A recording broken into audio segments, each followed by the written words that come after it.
I used to spend the night in hotel parking lots. What was I gonna do? I ain't had nowhere to stay, so I lived in the car. I had $35. And I said, come on, God, man, I've been trying to make this dream come true. You done left me out here like this. And I was crying so hard that he just said, I didn't like hear a voice or nothing, but he spoke to me in Harvey. He said, if you get up, I'm gonna take you places you ain't never been. Now I was finna quit. So I said, skip it. I'm gonna quit anyway. So I got in my car, I went to a payphone, and I was gonna call my dad. You remember back in the day where you could punch in a code and call your answering machine and get your messages? So I called, and I punched in the code, and it said, doop. He said, hey, Steve, this is Chuck Sutton with Showtime at the Apollo. We saw a tape of you. You're very funny.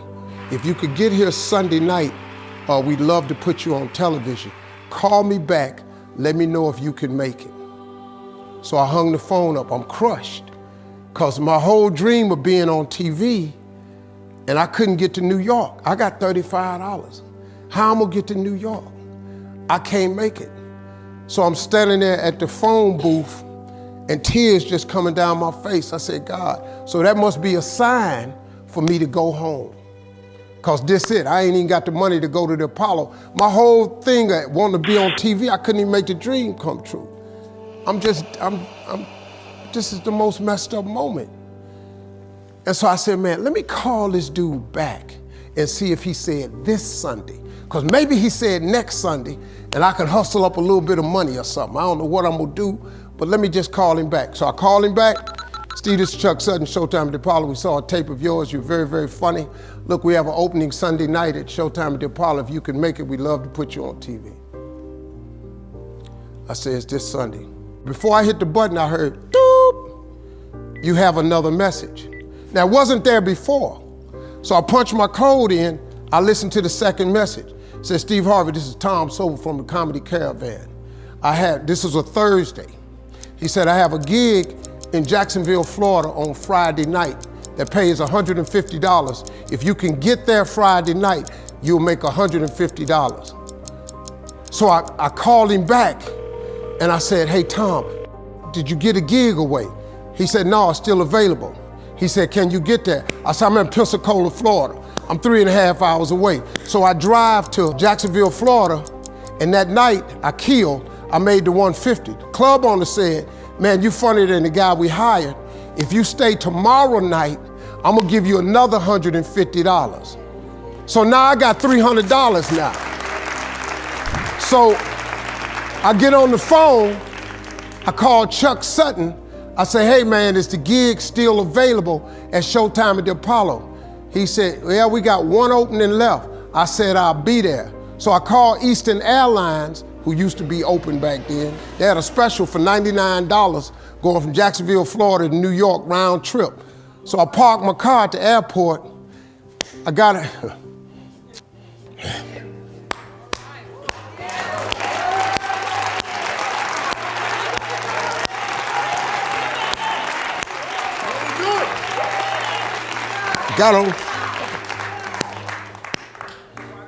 Got on plane, flew. Everything I had was in 2 bags. Got to the Apollo. I said, hey man, I'm here.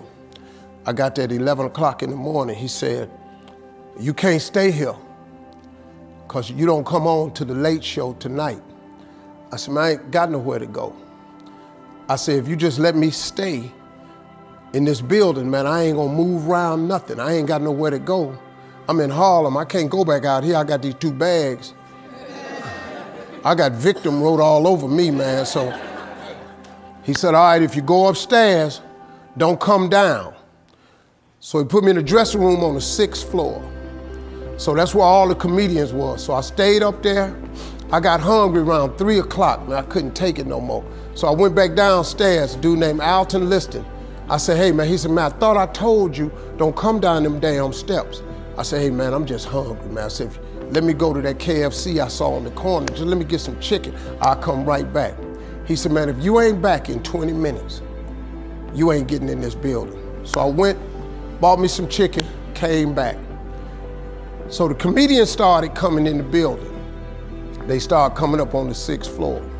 So I meet this guy named D.L. Hughley. I introduced myself, he introduced himself. Then this other dude walked in named Jamie Foxx. And I introduced myself. We don't know each other, ain't none of us famous. It's 1991, man. They gave everybody the lineup. I was on the last show of the night. I don't go on to 11 at night. I done had this 4 pieces of chicken. I'm starving, man. That chicken done wore off. I'm nervous, man. I'm about to throw up. D.L. Hughley went downstairs. D.L. Hughley got booed off. Jamie Foxx went down there and got booed. They booed Jamie, then Jamie started singing. And then they started clapping. And Jamie had their ass, then he went back to them jokes and they got his ass. So I'm walking down the steps and I see Jamie sitting on the steps. I said, hey man, hang in there. He said, man, that ain't never happened to me before, man. This is crazy. This Jamie Foxx, man, one of the most talented people in all of comedy. And now, you don't even know how nervous I am, man. I can't even, my breathing is shot because these dudes been booed. So I walk out, I had wrote this joke.